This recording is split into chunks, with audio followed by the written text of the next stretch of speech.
Hello नमस्कार साथियों, दूसरे सिविल क्लासेस में आप सब लोगों का स्वागत है, हार्दिक अभिनंदन है। साथ ही साथ सूर्य किरण बैच के आलोक में भी आप सब लोगों का स्वागत है, हार्दिक अभिनंदन है। साथियों, चर्चा में आगे बढ़ने से पहले हम आपको अवगत कराना चाहेंगे कि तकनीकी कारणों से सूर्य किरण बैच के अंतर्गत कक्षा नंबर 15 आपको पूरी नहीं मिल पाई। आप लोग भली भांति जान पा रहे होंगे कि कक्षा नंबर 15 का मुख्य टॉपिक हमने क्या बताया था, राष्ट्रीय अध्यापक शिक्षा परिषद। तो वो कक्षा आपको मिली तो है, लेकिन कक्षा अपने आप में क्या कंप्लीट नहीं है। और एक कक्षा नंबर 16 जो आपका तैयार हुआ था, राष्ट्रीय ज्ञान आयोग, वो आपका 1 घंटे का लगभग लेक्चर रहा था, लेकिन तकनीकी कारणों से वो कक्षा भी क्या है, अपलोड नहीं हो पाई थी। तो फिलहाल क्या रहेगा, फिलहाल ये रहेगा कि राष्ट्रीय अध्यापक शिक्षा परिषद, that means national council for teachers education का जो आपका रिमेनिंग पार्ट है, वो आपको आज ही उपलब्ध करवाया जा रहा है। साथ ही साथ राष्ट्रीय ज्ञान आयोग, जिसको आप क्या कहेंगे, कक्षा नंबर 16 कहेंगे, ये कक्षा आपको कब मिलेगी, कल आपको उपलब्ध हो जाएगी। ठीक है, आज और कल सूर्य किरण बैच के अंतर्गत जो आपका शेड्यूल है उसमें थोड़ा डिस्टरबेंस आपको नजर आ सकता है, लेकिन सैटरडे से क्या हो जाएगा, आपका वही शेड्यूल बन जाएगा जो शेड्यूल आपका पहले से बना हुआ था। यानी कि एवरीडे 10 बजे आपको क्या है, सूर्य किरण बैच की कक्षा आपको मिला करती थी, और एवरीडे जो आपका 4 बजे का टाइम है वहां पे आपको अभिजय बैच की कक्षा आपको मिला करती थी। आज की अभिजय बैच की कक्षा आपको उपलब्ध करवा दी गई है।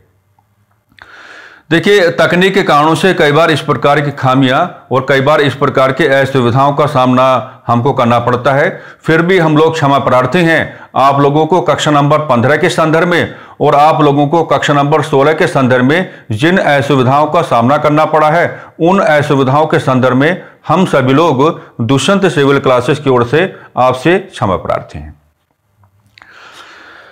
हालांकि हम ये तो नहीं कह सकते कि आने वाले समय में ऐसा होने की कोई संभावना नहीं है, क्योंकि मामला किसका है, टेक्निकल ग्राउंड का है। लेकिन कोई बात नहीं है, हम पूरा ध्यान रखेंगे कि आपको आने वाले समय में इस प्रकार के असुविधाओं का सामना ना करना पड़े, क्योंकि आपका समय जो है उसकी काफी ताकत है, आपका जो समय है उसकी काफी वैल्यू है। तो आपके समय की महत्ताओं को, आपके समय की गहराइयों को, आपके समय की गंभीरताओं को ध्यान में रखते हुए कक्षाएं लगातार आपको क्या उपलब्ध होती रहेंगी। अब देखिए, आज हमें क्या करना है, राष्ट्रीय अध्यापक शिक्षा परिषद, राष्ट्रीय अध्यापक शिक्षा परिषद का जो पार्ट 1 अब आप उसको कहेंगे, अब आप उसको पार्ट 1 कहेंगे। आज जो आपको उपलब्ध होगा उसमें आप देखना कि कक्षा नंबर 15 और कक्षा नंबर 15 का भाग 2 करके एक टॉपिक आपके सामने आएगा। यानी कि राष्ट्रीय अध्यापक शिक्षा परिषद का जो रिमेनिंग पार्ट है, वो रिमेनिंग पार्ट आज आपको उपलब्ध करवाया जा रहा है। राष्ट्रीय अध्यापक शिक्षा परिषद को लेकर के शुरुआती व्यवहार आपका किस प्रकार का हो जाना चाहिए, अब इस बारे में हम किसी प्रकार की कोई चर्चा करके नहीं चलेंगे, क्योंकि वो चर्चा ऑलरेडी क्या है, आपके सामने आ चुकी है। रिमेनिंग पार्ट क्या रहा, हालांकि कक्षा हमने पूरी आपके लिए रिकॉर्ड की थी, लेकिन रिमेनिंग पार्ट क्या रहा, रिमेनिंग पार्ट 2 रहे। यानी कि राष्ट्रीय अध्यापक शिक्षा परिषद का क्षेत्राधिकार आपको नहीं मिल पाया था, और राष्ट्रीय अध्यापक शिक्षा परिषद के मुख्य कार्य क्या हैं, ये 2 चीजें आपको नहीं मिल पाई थी। बाकी राष्ट्रीय अध्यापक शिक्षा परिषद को लेकर के शुरुआती व्यवहार आपका किस प्रकार का हो जाना चाहिए, उसके बारे में हमने तमाम प्रकार के जो डिस्कशंस हैं वो कर लिए हैं, है ना। तो दोबारा से आपके टॉपिक का हल्का सा नामकरण करके चलते हैं, और इस चर्चा में हम केवल 2 ही चीजों पर अपना ध्यान आकर्षित करने का प्रयास करेंगे कि राष्ट्रीय अध्यापक शिक्षा परिषद का क्षेत्राधिकार क्या होगा, क्षेत्राधिकार को इंग्लिश में आप क्या कहेंगे, ज्यूरिसडिक्शन कहेंगे, और राष्ट्रीय अध्यापक शिक्षा परिषद के मुख्य कार्य क्या होंगे, यानी कि मेजर 1 फंक्शंस क्या होंगे। ये 2 बातें और आपको बता करके चलनी पड़ेंगी। तो टॉपिक आपका क्या रहा, टॉपिक आपका रहा कि जिसको आपने कहा राष्ट्रीय अध्यापक शिक्षा परिषद। ओके, राष्ट्रीय अध्यापक शिक्षा परिषद, राष्ट्रीय अध्यापक शिक्षा परिषद, राष्ट्रीय अध्यापक शिक्षा परिषद, और जिसको शॉर्ट फॉर्म में हमने क्या कहा था, NCTE कहा था। शॉर्ट फॉर्म में हमने क्या कहा था, NCTE कहा था। ठीक है। अब सबसे पहले बनाना पड़ेगा राष्ट्रीय अध्यापक शिक्षा परिषद का आपको, जिसको आप कहेंगे राष्ट्रीय अध्यापक शिक्षा परिषद का सबसे पहले आपको बता के चलना पड़ेगा कि इसका अपना क्षेत्राधिकार क्या है, क्योंकि जब वो कहेगा ना कि निम्न कथनों पर विचार करें तो आपको हल्का सा क्या है कंफ्यूज करके चल सकता है। यानी कि राष्ट्रीय अध्यापक शिक्षा परिषद का अब आपको बताना पड़ेगा ज्यूरिसडिक्शन।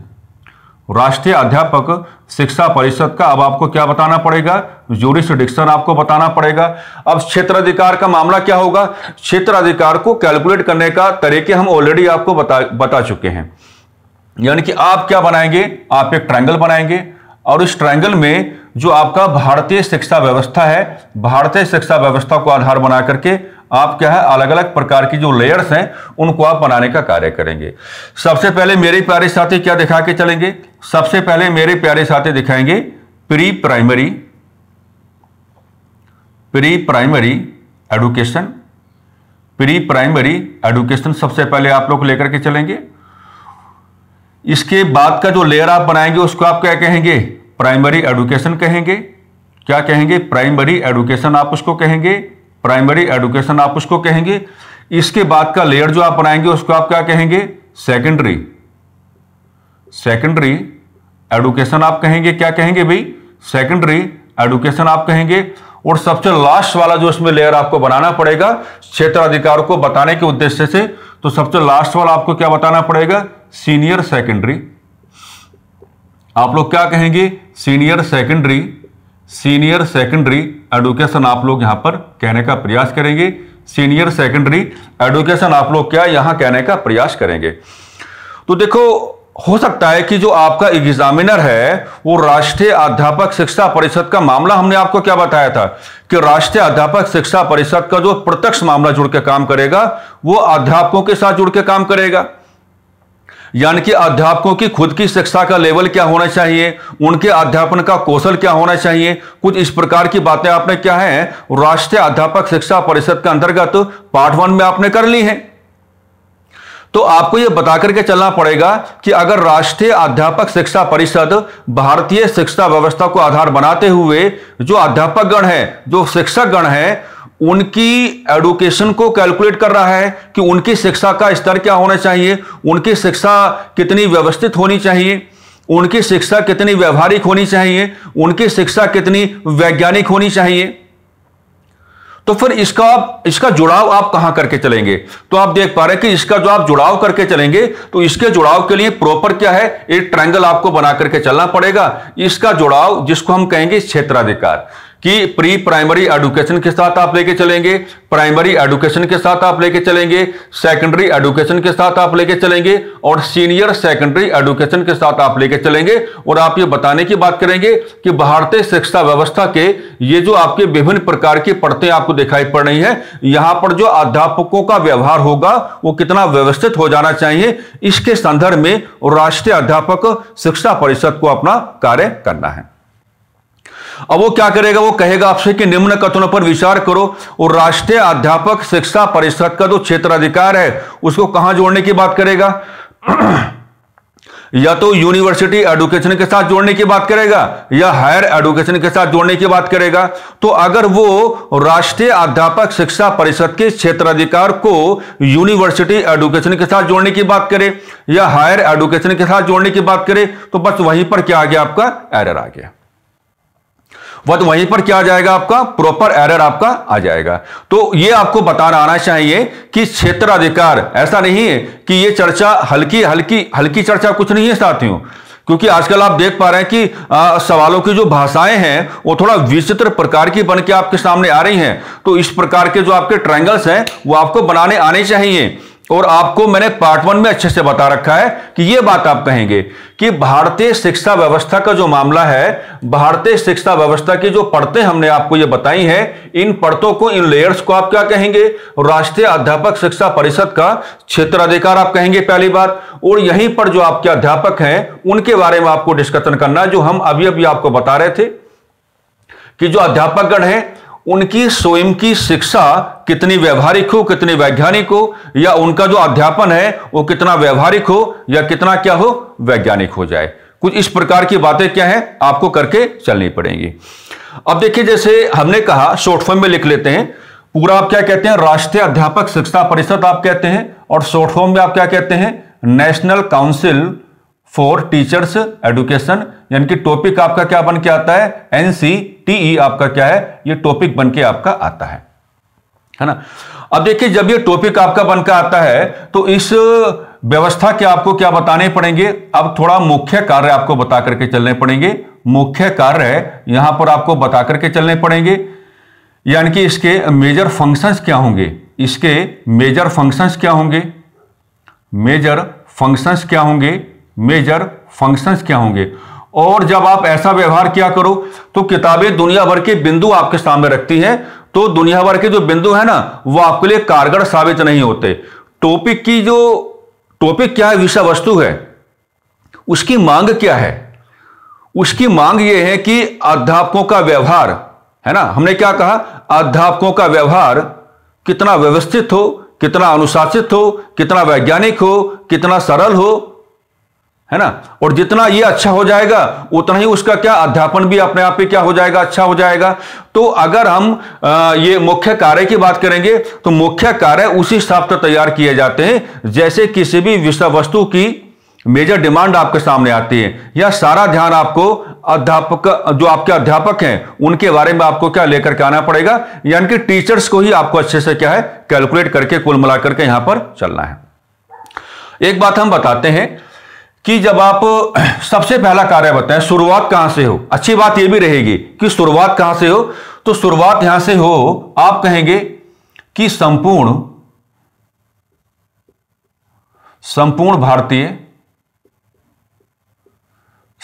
भारतीय शिक्षा व्यवस्था। और जब आप ऐसा कहेंगे कि संपूर्ण भारतीय शिक्षा व्यवस्था, तो लेयर्स तो आपको बनानी आनी चाहिए, इसलिए जो लेयर्स हैं हमने ऑलरेडी आपको दिखा दी हैं। अब संपूर्ण भारतीय शिक्षा व्यवस्था का मतलब क्या होगा, प्री प्राइमरी एजुकेशन हो जाएगा, प्राइमरी एजुकेशन हो जाएगा, सेकेंडरी एजुकेशन हो जाएगा एंड सीनियर सेकेंडरी एजुकेशन हो जाएगा, है ना। तो यहां भी अपने आप को कंफ्यूज नहीं करेंगे, लेकिन कहने का तरीका है ये कि संपूर्ण भारतीय शिक्षा व्यवस्था, तो संपूर्ण भारतीय शिक्षा व्यवस्था में लेयर्स कौन सी बनेंगी, इसलिए तो हमने क्या दिखाया आपको, राष्ट्रीय अध्यापक शिक्षा परिषद का क्षेत्राधिकार हमने आपको दिखाया। तो कहता है कि संपूर्ण भारतीय शिक्षा व्यवस्था में जो आपके अध्यापक हैं, जो आपके क्या है अध्यापक हैं, ठीक है, तो अध्यापकों की जो शिक्षा है, अध्यापकों की जो शिक्षा है ना, इसकी गुणवत्ता में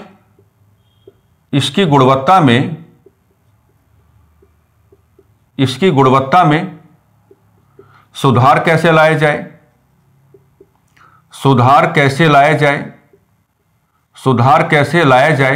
इसकी गुणवत्ता में सुधार कैसे लाया जाए।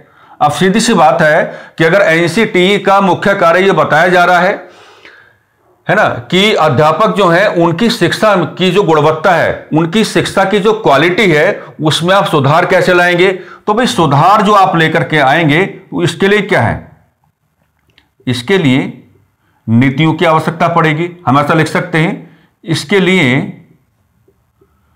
लिए नीतियों की आवश्यकता पड़ेगी, इसके लिए नीतियों की आवश्यकता पड़ेगी, इसके लिए नीतियों की आवश्यकता पड़ेगी, इसके लिए क्या है भाई, नीतियों की आवश्यकता पड़ेगी। तो यहां नीति निर्धारण का कार्य कौन करेगा, यहां पर नीति निर्धारण का कार्य कौन करेगा, यहां पर नीति निर्धारण का कार्य कौन करेगा, तो मेरे प्यारे साथी क्या कहेंगे, यहां पर नीति निर्धारण का कार्य कौन करेगा, national council for teachers education, NCTE। लेकिन यहां आपको मैं फिर कहूंगा, यहां आपको सावधानी लेकर चलनी पड़ेगी कि संपूर्ण भारतीय शिक्षा व्यवस्था, तो संपूर्ण भारतीय शिक्षा व्यवस्था का मतलब क्या होगा कि जो लेयर्स हमने आपको बताई हैं,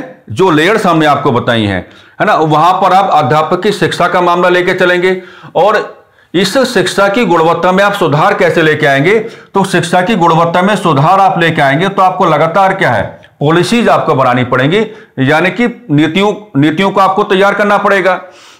तो यहां आपको यह बता करके चलना पड़ेगा कि इस संदर्भ में नीति निर्धारण का जो मुख्य कार्य होगा वो कौन करेगा? एनसीटीई करेगा। नीति निर्धारण का मुख्य कार्य कौन करेगा? वो कौन करेगा? आपका एनसीटीई करेगा। लेकिन अब इसका दूसरा पक्ष भी तो है। दूसरा पक्ष क्या बन के आता है कि जो नीतियां तैयार होंगी, जो नीतियां तैयार होंगी, दूसरा पक्ष भी तो आपको कैलकुलेट करना पड़ेगा ना।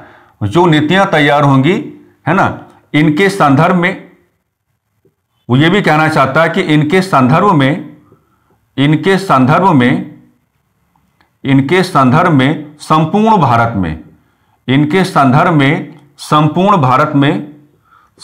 भारत में एक समन्वय का मतलब क्या होगा? कोऑर्डिनेशन। एक समन्वय स्थापित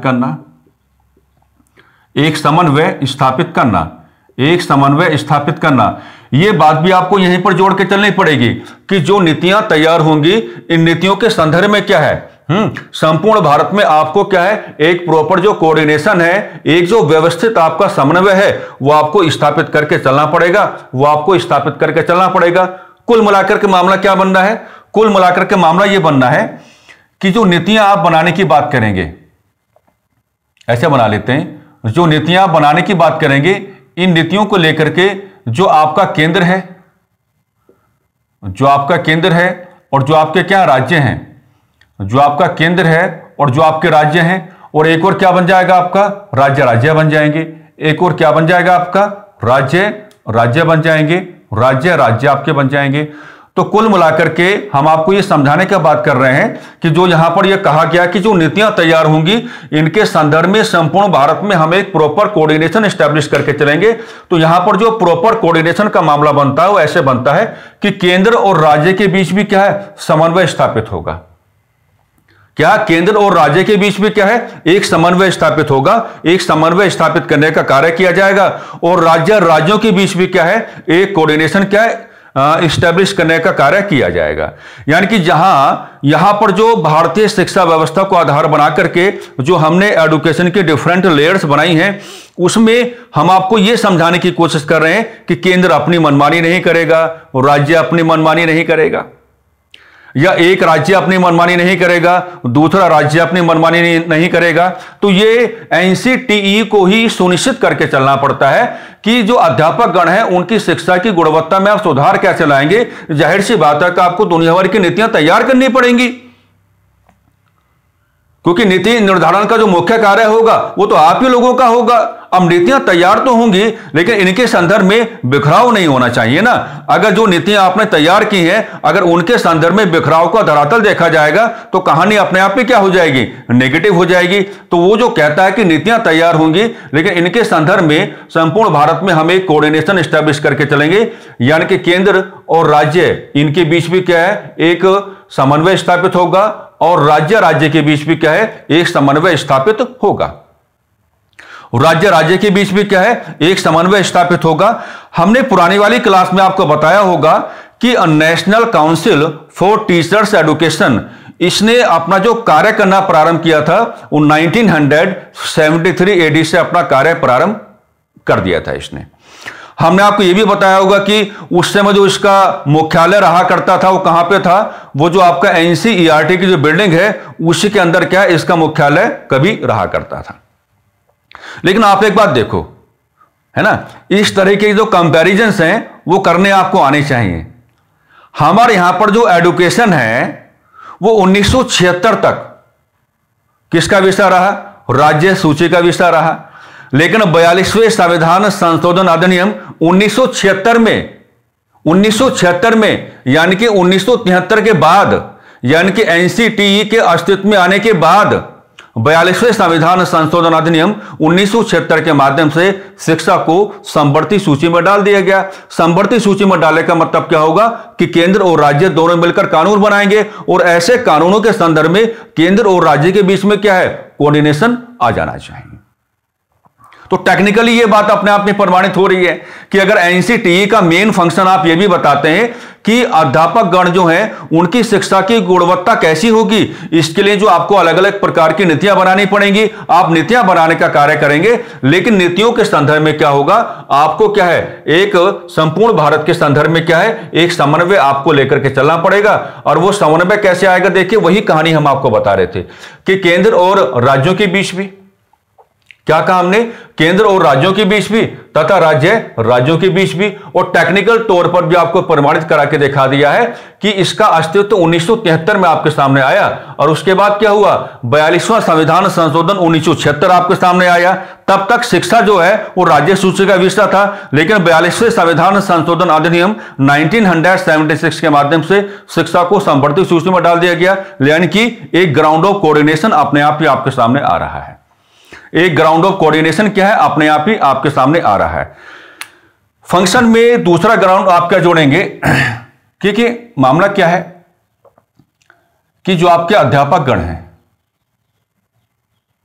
आपने सुना होगा जो आपके अध्यापक गण हैं, ठीक है।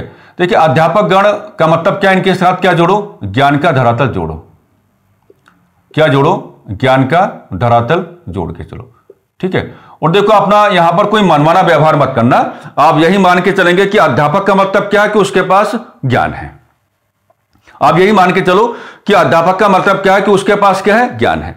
और जो ये ज्ञान का धरातल है, तो ज्ञान का धरातल जो है ये दो प्रकार से आपके सामने आता है।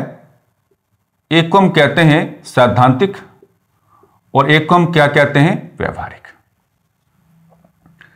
एक को हम क्या कहते हैं, सैद्धांतिक, और एक को हम क्या कहते हैं साथियों, व्यवहारिक कहते हैं।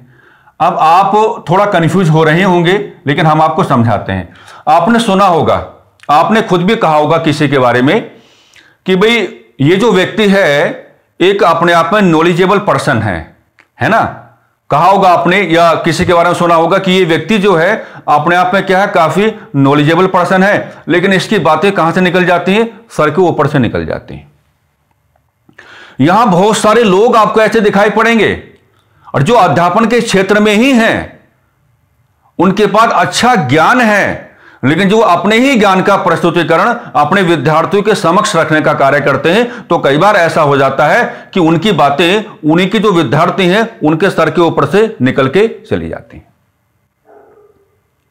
इसका मतलब क्या हुआ कि ज्ञान तो है, लेकिन आप उसे अच्छे से क्या है, डिलीवर नहीं कर पा रहे हैं। ज्ञान तो है, लेकिन आप उसे क्या अच्छे से डिलीवर नहीं कर पा रहे हैं। मान लीजिए हमें आपको इतिहास पढ़ाना है, तो जब हम आपको इतिहास पढ़ाने का कार्य करेंगे तो हमारा व्यवहार कैसा हो, प्रतियोगी परीक्षाओं के अनुसार हो। लेकिन अगर वही इतिहास हमको किसी डिग्री कॉलेज में बीए एमए की क्लास में जाकर के पढ़ाना होगा, जो हम पहले भी कार्य कर चुके हैं, तो वहां व्यवहार क्या होगा, एकेडमिक होगा। तो एकेडमिक व्यवहार अलग होता है, प्रतियोगी परीक्षाओं का व्यवहार अलग होता है। मान लीजिए हमें आपको प्रतियोगी परीक्षाओं के अनुसार पढ़ाना है, लेकिन हमारी टेंडेंसी कैसी हो जाए, एकेडमिक वाली हो जाए, तो क्या आप हमारी बातों को समझ पाओगे, जी नहीं।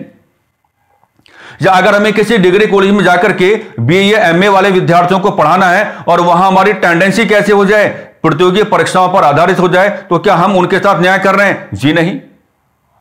तो ये आपको पहले समझाना पड़ेगा अपने आप को कि आपके सामने जो विद्यार्थी बैठा है उसका लक्ष्य क्या बना हुआ है, वो प्रतियोगी परीक्षाओं की दुनिया में है या अपने एकेडमिक फील्ड में है, तो उस हिसाब से आपको क्या व्यवहार करना पड़ेगा।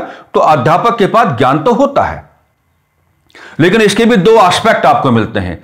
एक जो एस्पेक्ट है उसको आप क्या कहते हैं, सैद्धांतिक पक्ष आप कह सकते हैं, और एक को आप क्या कह सकते हैं, व्यवहारिक पक्ष कह सकते हैं। तो यहां सैद्धांतिक पक्ष का मतलब क्या है, सैद्धांतिक पक्ष का मतलब क्या है, ज्ञान का कठिन धरातल। ज्ञान का कठिन धरातल, ज्ञान का कठिन धरातल कि भी आप अपनी ही वैल्यूज को, अपनी ही नॉलेज को क्या है, बहुत अच्छे से डिलीवर नहीं कर पा रहे हैं। ज्ञान का कठिन धरातल, तो ज्ञान का कठिन धरातल है ना। अब क्या होगा, अब ये होगा, इसे समाप्त करना एनसीटीई का एक मुख्य कार्य है,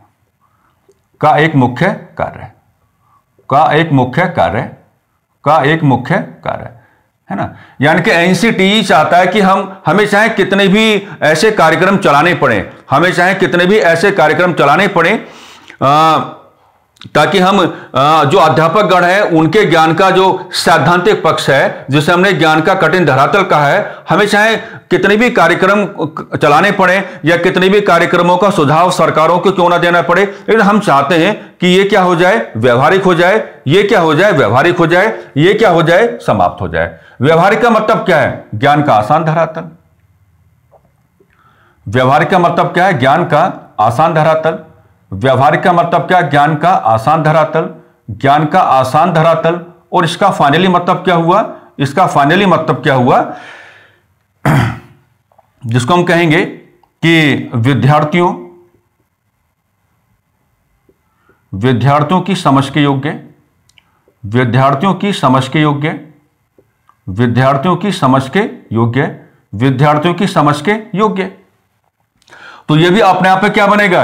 ये भी जो आपका एनसीटीई है उसका एक मेजर वन क्या माना जाता है? फंक्शन माना जाता है। मान लीजिए आप मेरी बात सुनो, जैसा कि आप जानते हैं कि हम सिविक्स पढ़ाते हैं और जब कभी प्लेटो हम पढ़ाते हैं तो प्लेटो के समय में एक डायलेक्टिक मेथड आता है। क्या आता है? डायलेक्टिक मेथड उसको कहा जाता है, द्वंद्वात्मक पद्धति हम उसे कहते हैं। तो अगर हम डायलेक्टिक मेथड है ना एक या दो लाइन में आपको पढ़ाने का कार्य करें तो कभी आपके समझ में आएगा नहीं, कभी आपके समझ में नहीं आएगा। लेकिन आपने अगर हमारी किसी कक्षा को किसी ने विजिट किया होगा तो हम डायलेक्टिक मेथड का जो संबंध है वो अकबर के इबादत खाने के साथ स्थापित कर देते हैं। क्योंकि बहुत सारे विद्यार्थी ऐसे हैं जिन्होंने यूनान की गहरी यात्राएं नहीं की होंगी, लेकिन अधिकांश विद्यार्थी ऐसे हैं जिन्होंने अकबर के इबादत खाने को पढ़ा होगा, समझा होगा। और अकबर के इबादत खाने का मतलब क्या था कि अकबर अपने इबादत खाने में अलग अलग धर्म के जानकारों को बुलाता था। प्रत्येक बृहस्पतिवार को उनको क्या है धार्मिक प्रश्न दिया करता था, उन पर वाद विवाद करवाया करता था। तो डायलेक्टिक मेथड क्या है? वाद विवाद करने की क्या है? एक प्रक्रिया है। वाद विवाद करने की क्या एक प्रक्रिया है। यानी कि हम आपको ये समझाने की बात कर रहे हैं, ये तो खैर बिंदु आपको लिखे हुए मिल जाएंगे, हम इनको थोड़ा अलग से आपको दिखा रहे हैं कि कुल मिलाकर के जो आपका एनसीटी है वो अध्यापक गण के ज्ञान का धरातल जो होगा उसका जो सैद्धांतिक पक्ष है उसको दूर करना चाहता है। और सैद्धांतिक पक्ष को दूर करके इसे क्या बनाना चाहता है? व्यवहारिक बनाना चाहता है। अब व्यवहारिक बनाने का मतलब तो वही हो गया जिसे व्यवहार में लाना आसान हो जाए। और यहां व्यवहार में लाना आसान हो जाए तो मतलब क्या है कि आप जो अध्यापन करेंगे, आपका जो अध्यापन है वो आपके विद्यार्थी के मस्तिष्क में स्थापित हो जाना चाहिए। आप जो बातें कर रहे हैं वो बातें उसकी समझ में आ जानी चाहिए, है ना। आपको तुलनात्मक अध्ययन करके चलने चाहिए। आपको ऐसे ऐसे विषय वस्तुओं का सहारा बनाना चाहिए जो आसान है या जिनके बारे में आपको लगता है कि ये जो विषय वस्तुएं हैं ये आपके विद्यार्थियों के पास क्या है रहेंगी। तो ये भी कार्य है। अब ये तो आप समझ रहे हैं ना कि जब अध्यापक की बात हो रही है ना, जब अध्यापक की शिक्षा की बात हो रही है, अध्यापक के व्यवहार की बात हो रही है, तो जो आपका राष्ट्रीय अध्यापक शिक्षा परिषद है उसको इस प्रकार का व्यवहार तो करके चलना था। उसको ये तो बताना था कि भैया ये हमें दूर करना पड़ेगा, क्योंकि अध्यापक जो है ना वो रीढ़ की हड्डी है।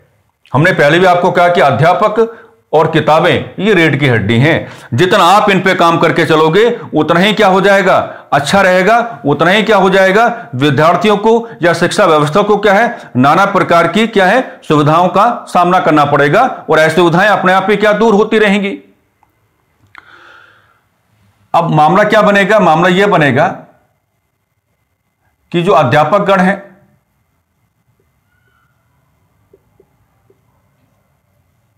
अब अध्यापक गण का मतलब क्या है? एक योग्यता, और योग्यता का मतलब क्या है? अध्यापन करना। क्या करना? अध्यापन करना, है ना। क्या करना भाई? अध्यापन करना। तो किसी व्यक्ति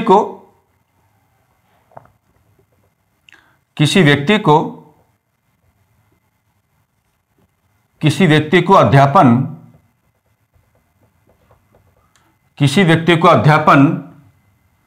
के योग्य कैसे बनाया जाए,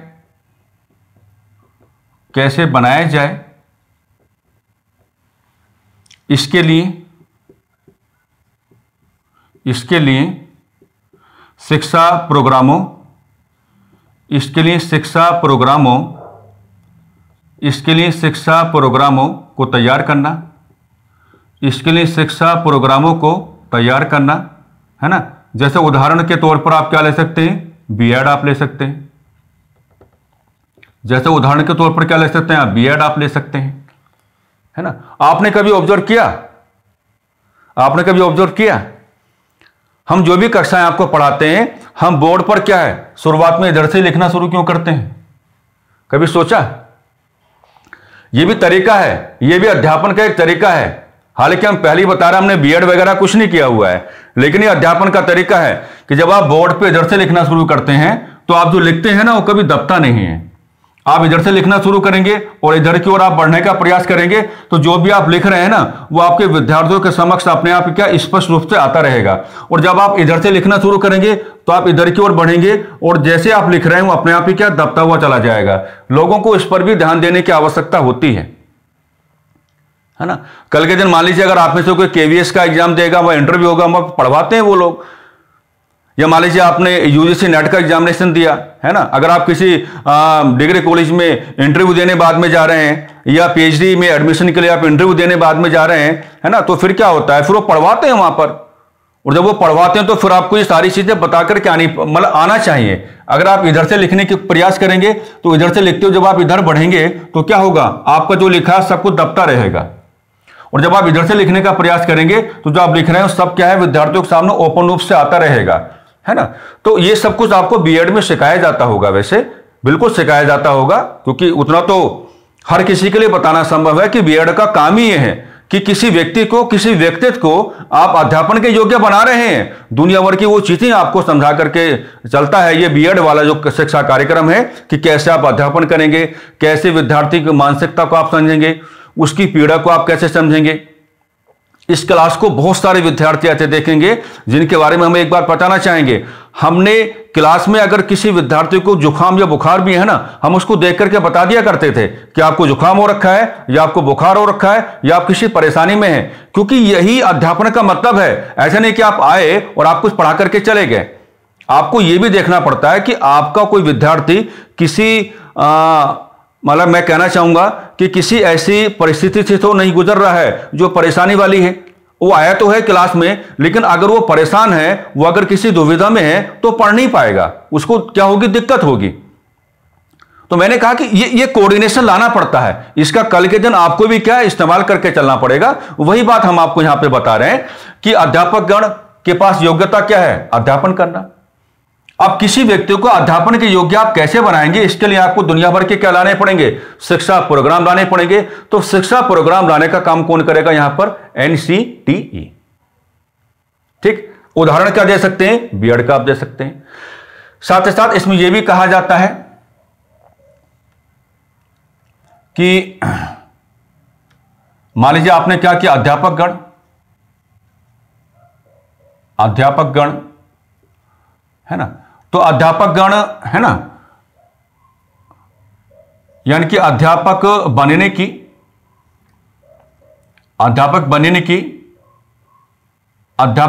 की एक योग्यता होती है। अध्यापक बनने की क्या है, एक योग्यता होती है। अध्यापक बनने की क्या है, एक योग्यता होती है। तो इसी को आधार बना करके कहना है कि न्यूनतम योग्यता क्या होगी, न्यूनतम योग्यता क्या होगी, इसका निर्धारण करना। न्यूनतम योग्यता क्या होगी, इसका निर्धारण करना। यह भी किसका कार्य होगा, एनसीटीई का एक मुख्य कार्य हो जाएगा। तो यहां भी आप देख पा रहे हैं कि दो प्रकार की बातें हमने आपके सामने रखी हैं कि अध्यापक गण के पास योग्यता होगी अध्यापन करना, लेकिन किसी व्यक्ति को अध्यापन के योग्य आप कैसे बनाएंगे, इसके लिए शिक्षा प्रोग्रामों को तैयार करना कौन करेगा, एनसीटीई करेगा। और अध्यापक जो आपको बनना है उसके लिए जो आपकी एक मिनिमम क्वालिफिकेशन है ना, आप समझ पा रहे होंगे। तो न्यूनतम योग्यता का निर्धारण करना यहां पर किसका कार्य होगा, एनसीटीई का कार्य होगा। लेकिन इसे जोड़ेंगे कहां पर, जो आज की चर्चा में शुरुआत में हमने भारतीय शिक्षा व्यवस्था की अलग अलग प्रकार की जो लेयर्स आपको बताई, pre primary education, primary education, secondary education और सीनियर सेकेंडरी एजुकेशन। ठीक है,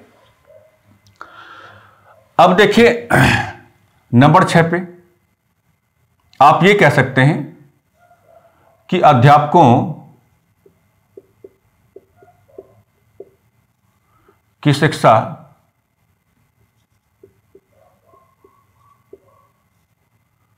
कोमा उनका अध्यापन, दोनों जोड़ लो, कोमा उनका अध्यापन,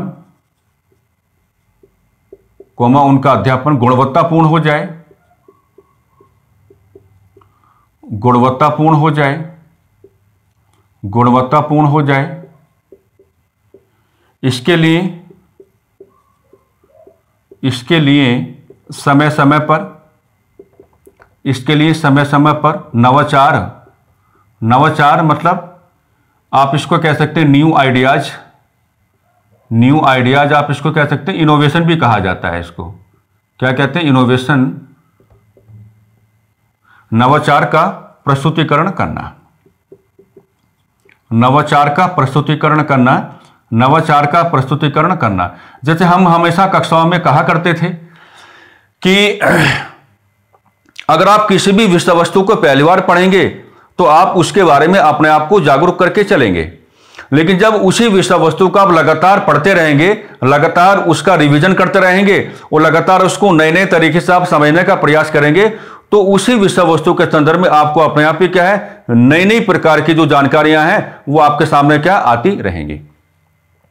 तो एनसीटीई को यह कार्य करना पड़ता है कि समय समय पर आपको क्या है, नए प्रकार के सुझाव आपको देने पड़ेंगे, नए प्रकार के जो आपके विचार हैं वो आपको लाने पड़ेंगे, ताकि जो अध्यापक गण हैं उनकी शिक्षा को हम गुणवत्तापूर्ण कैसे बना पाएं। और जब अध्यापकों की शिक्षा गुणवत्तापूर्ण हो जाएगी तो अध्यापन अपने आप ही क्या है, गुणवत्तापूर्ण हो जाएगा। तो इसके लिए एनसीटीई को कहा जाता है कि आप खाली ना बैठें, आप समय समय पर क्या है, अलग अलग प्रकार के जो कार्यक्रम हैं उन कार्यक्रमों को आप तैयार करते रहें, नवाचारों को अपनाते रहें, समय पर जो है नए नए प्रकार के जो विचार हैं आप लाते रहें और उनके अकॉर्डिंग कार्य होता रहेगा। हम तो यही कहेंगे कि होता रहेगा, है ना। अगली बात क्या है कि एनसीटीई जो है ये शिक्षा का, अब ये तो झूठा प्रावधान लगेगा आपको बिल्कुल, शिक्षा का व्यवसायीकरण, शिक्षा का व्यवसायीकरण रोकना, शिक्षा का व्यवसायीकरण रोकना भी इसका एक प्रमुख कार्य है, भी इसका एक प्रमुख कार्य, भी इसका एक प्रमुख कार्य है ना। यानी कि यहां पर हम बात क्या कर रहे हैं, complete prohibition, complete prohibition of, complete prohibition of private tuition, private tuition, private tuition, complete prohibition of private tuition. यानी कि होता तो है ही, आप लोग समझ पा रहे होंगे, है ना, कि आपको जाना है एक सरकारी पाठशाला में पढ़ाने, लेकिन अब सरकारी पाठशाला में आप पढ़ाने जा तो रहे हैं, लेकिन जो आपके पीरियड्स हैं, जो आपकी कक्षाएं हैं, उनमें दाएं बाएं की बात करके आप आ जाते हैं और बच्चों को हल्का सा लालच आप दे देते हैं, जरा घर आ जाना, ट्यूशन में हम आपको पूरा पढ़ा देंगे। तो प्राइवेट ट्यूशन का जो आपका कंप्लीट प्रोहिबिशन है, ये एनसीटीई यहां पर क्या है, करना चाहता है। एनसीटीई क्या है, यहां पर करना चाहता है। एक बात और कि मान लीजिए आपने कहा कि एनसीटीई, और यहां पर कंफ्यूज कर सकता है कि इसकी सिफारिशों का धरातल आप इसको कहेंगे, सिफारिशों का धरातल, कि ये जो अपना रिकमेंडेशन देने का कार्य करेगा, तो सिफारिशें किसको दी जाएंगी, केंद्र सरकार को भी दी जाएंगी, सिफारिशें किसको दी जाएंगी, केंद्र सरकार को भी दी जाएंगी, और सिफारिशें किसको दी जाएंगी, राज्य सरकारों को भी दी जाएंगी, सिफारिशें किसको दी जाएंगी, राज्य सरकारों को भी दी जाएंगी, राज्य सरकारों को भी दी जाएंगी। तो अध्यापकों की शिक्षा, उनका अध्यापन गुणवत्तापूर्ण कैसे हम बनाएंगे, इसके संदर्भ में समय समय पर क्या है, नवाचारों पर कार्य करना होगा। किसको, एनसीटीई की व्यवस्था को।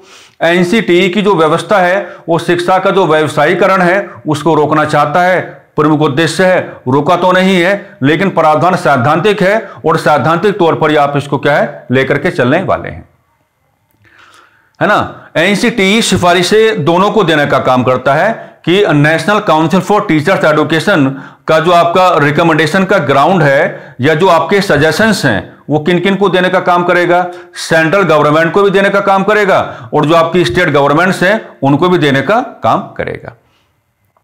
तो कुल मिलाकर के इस चर्चा ने सूर्यकिरण बैच के अंतर्गत जो आपका कक्षा क्रमांक 15, तो कक्षा क्रमांक जो 15 है जो अधूरा आपको मिला था, है ना, तकनीकी खराबी के कारण ये हमने कंप्लीट करा दिया है। अब मेरी बात सुनो, जहां तक मेरा मानना है कि सूर्यकिरण बैच के अंतर्गत 18 कक्षाएं अभी तक आपको मिल चुकी होंगी, है ना। अब कल पहले क्या आएगा, कक्षा क्रमांक 16 आपके पास आएगा, है ना। तो 1 से लेकर 18 तक का पूरा सीक्वेंस आपका जनरेट हो जाएगा और संभवतः सोमवार तक हम पूरा प्रयास करेंगे कि आपके पाठ्यक्रम का जो खंड 1 है ये वाइंड अप हो जाए, है ना, ताकि खंड 2 की यात्राएं हम क्या है प्रारंभ कर दें। ठीक है, तो ऐसा आप समझ पा रहे होंगे, आप समझदार हैं। कई बार ऐसा हो जाता है और हम भी देख नहीं पाए, है ना, हम भी देख नहीं पाए। हमें यह लगे कि राष्ट्रीय अध्यापक शिक्षा परिषद पूरा चला गया है। किसी विद्यार्थी ने कमेंट किया तो हमने देखा अरे ये तो 22 मिनट का अपलोड है मात्र, और हम आप जानते हैं कि 20-22 मिनट की कोई क्लास पढ़ाते नहीं है। तब जाकर के हमने उसको सुना तो हमें लगा कि भाई ये तो बिल्कुल अधूरा ही चला गया है ना। तो ये हमको बड़ा अच्छा लगा कि जिन विद्यार्थी ने हमको ये बताया उन्होंने केवल कक्षाएं ही नहीं पढ़ी, उन्होंने इस चीज को भी नोट डाउन किया कि किसी खराबी के कारण, क्योंकि आवाज अचानक से कटी उसमें, तो आप लोग समझ पा रहे होंगे किसी खराबी के कारण यह कक्षा पूरी अपलोड नहीं हो पाई। तो हमने आज इसका यह कंप्लीट डिस्कशन आपके सामने कर दिया है। ठीक है, आप लोग मेहनत करते रहें, आप लोग बड़ा अच्छा सहयोग करके चल रहे हैं और व्यवस्थित तरीके से आप अपना नोट्स बनाते रहें और अपनी ओर से भी कार्य करें, है ना, अपनी ओर से भी पूरा कार्य करें। जो भी विषय वस्तुएं आपके सामने आ रही हैं इनको जितना हम अच्छे से आपको समझा सकते हैं उतना हम अपना कार्य कर रहे हैं। अब ड्यूटी आपकी भी बनती है कि आप इसको आगे किस तरीके से क्या है बढ़ा करके चलोगे। बस इन्हीं सकारात्मक शब्दावलियों के आलोक में हम आज की चर्चा को थोड़ा विराम देना चाहेंगे। नमस्कार, धन्यवाद।